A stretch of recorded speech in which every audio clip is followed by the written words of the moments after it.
Hello everybody, I am Abhishek and welcome to my channel. I hope you have all have gone through the lectures of the motion from lecture 1 to lecture 7. In the last lecture I have told you the three equations of motion. I have shown that three equations of motion numerically. I told you to go through graphically. You have to show from your side. You have to go through your books. I hope you all have done all those things and your entire concept is clear. If again I am requesting you to go through all my lectures from lecture 1 to lecture 7 so that you will get the completely concept of motion chapter. In the next lecture we will start new chapter, that is force, and every day I will give you some numericals of motion chapter so that we will be in revision also. Today I am going to discuss some few objective question on motion chapter so that it will be useful for this. So let's start today.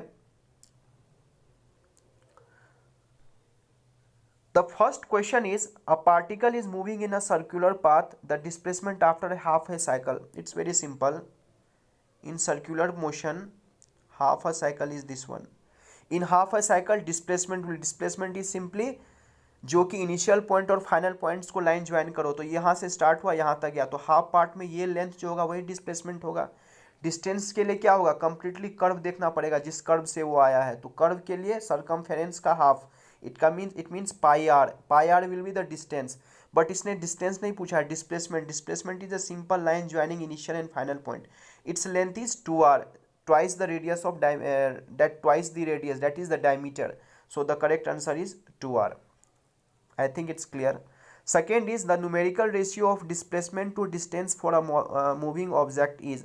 आपको already मैंने बताया है कि displacement जो होगा वो distance के equal हो सकता है. कब इक्वल होगा, जब एक ही लाइन में वो ट्रेवल करे and whatever distance is there then displacement will be the same. अगर एक ही लाइन में उतना ही डिस्टेंस ट्रेवल करेगा, एक ही लेंथ ट्रेवल करेगा, तो डिस्टेंस और डिस्प्लेसमेंट इक्वल होगा.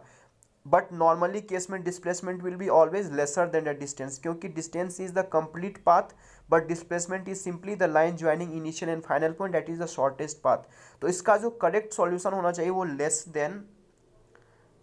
देन और इक्वल टू 1 होना चाहिए, वो बेस्ट रहता सॉल्यूशन. लेकिन इसमें ऐसा है नहीं, always less than 1, equal to 1, always more than 1, equal to और लेस देन 1. तो equal to less than 1, perfect, it's D. Less than और equal to one when it will be, जब आपको एक ही लाइन में ट्रेवलिंग हो, और लेस देन 1 क्या होगा, जब हमेशा डिस्टेंस की वैल्यू डिस्प्लेसमेंट से कम होने वाला है. Next question, if the displacement of an object is proportional to square of time then the object moves with uniform velocity, uniform acceleration, increasing acceleration, decreasing acceleration. Very simple, that's why I told you have to go through my all lectures. I think in 7th lecture in the graph I told you, if the trajectory of the graph is a straight line, अगर वो trajectory straight line होता है किसी भी motion का, इसका मतलब क्या होता है, वो उसकी स्पीड जो है वेलोसिटी वो कांस्टेंट और एक्सेलरेशन जीरो. जब भी उसके अंदर कर्व आएगा तभी वो एक्सेलरेटेड मोशन कहलाएगा.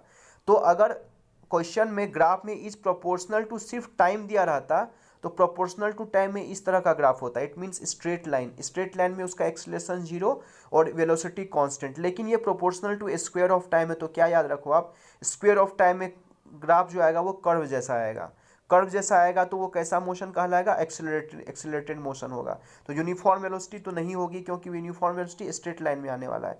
Uniform acceleration is the correct answer, B. Third is, from the VT graph it can be inferred that the object is simple. It's, see here, velocity is constant, acceleration will be zero because acceleration is the rate of change of velocity. तो velocity की value constant है, y axis पे velocity है वो constant है. तो ऐसा graph किसका होता है, यूनिफॉर्म मोशन का, जिसमें वेलोसिटी कांस्टेंट हो, एक्सेलरेशन जीरो हो. अगर इसका डिस्प्लेसमेंट टाइम ग्राफ बनाने बोलता तो आपको ये स्ट्रेट लाइन जैसा दिखता, क्योंकि straight line displacement time graph का स्लोप जो है वो क्या देता है, वेलोसिटी देता है. I want repeat everything every time, so I am requesting you kindly go through my lecture 1 to lecture 7. ये क्वेश्चंस आपको बहुत ही बच्चे वाले क्वेश्चंस लगेंगे, simple questions. So next question we will take, sixth question we will take. Okay, see here. Suppose a boy is enjoying a ride on a merry-go-round which is moving with a constant speed of 10 meter per second. It implies that boy is. It's very simple. आपको पता है merry-go-round क्या होता है. एक झूला होता है जो कि मेले में लगता है, जिसमें कि वो घोड़े पे बैठ के बच्चे ऐसे राउंड राउंड सर्कुलर मोशन, मतलब बेसिकली उसको बोलते हैं मेरी गो राउंड। तो अभी क्या होने वाला है कि कांस्टेंट स्पीड है, आपको मैंने बताया था सर्कुलर मोशन में स्पीड कांस्टेंट होने के बावजूद भी उसका वेलोसिटी हर इंस्टेंट पे चेंज होगा, हुआ है because every instant direction will be changing. अभी एक सर्कुलर मोशन है, इस सर्कुलर मोशन में डायरेक्शन जो है वेलोसिटी का वो टेंजेंट होता है। Everything I have told already. I think that it's not any explanation, already I have discussed those things. तो इन अ सर्कुलर मोशन आपको मैंने बताया था स्पीड कांस्टेंट होने के बावजूद भी वेलोसिटी चेंज होगा हर इंस्टेंट पे। The reason is its direction is changing at every instant of time.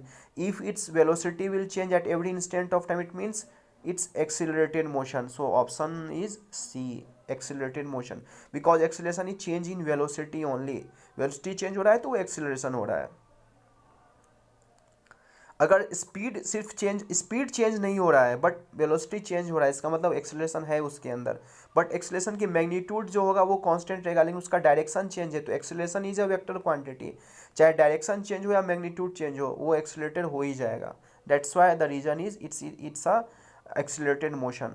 Second is area under a VT curve. आपको मैंने सिंपल सभी कुछ बता रखा है आपको।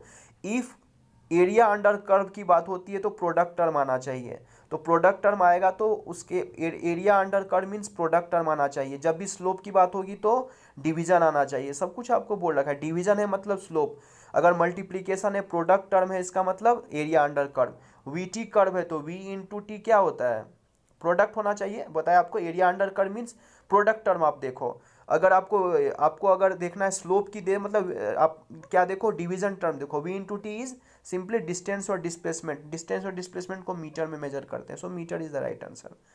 Four cars A B C D are moving on a leveled road. Their distance versus time, it's very simple. I already discussed this graph. I think that ये graph ही मैंने डिस्कस किया था कि किसी भी डिस्प्लेसमेंट टाइम ग्राफ में जो ये स्ट्रेट लाइन है उसका जो स्लोप होगा वो स्पीड देगा। अगर ये स्लोप ऐसा हुआ, आप you go through my lecture please. I think in third lecture I have discuss this things. अगर स्लोप आपका इंक्रीज होगा इसका मतलब उसका स्पीड क्या हो रहा है, बढ़ रहा है। तो जिसका स्लोप सबसे ज़्यादा होगा, यहाँ पे सबसे लास्ट में है C, it means that C जो आपकी सी की वैल्यू जो होगी, B is the slowest, C is the fastest, B का स्लोप जो है वो सबसे कम है, इसका मतलब बी सबसे ज़्यादा स्लोएस्ट है। This is the right answer. आपको ऑप्शन देखना है इसमें, it's very clear. Kindly go through my lectures please. Next question, which of the following represents uniform motion? Again this question displacement time graph है, uniform motion के लिए एक straight line trajectory आना चाहिए। There is only one equation, जब भी curve आ रहा है तो कर्व आने की वजह से उसमें क्या होगा, यूनिफॉर्मिटी नहीं रहता है, एक्सीलरेटेड मोशन होगा। यहाँ भी एक कर्व है, यहाँ पर बिल्कुल स्ट्रेट लाइन ही है बेचारा। In this case there is no any distance changing, जो भी डिस्टेंस है वो कांस्टेंट है, वो रेस्ट में है बेचारा। तो answer is A, very simple. Slope of velocity term, again slope term आया। In slope term what we have to see the that division term.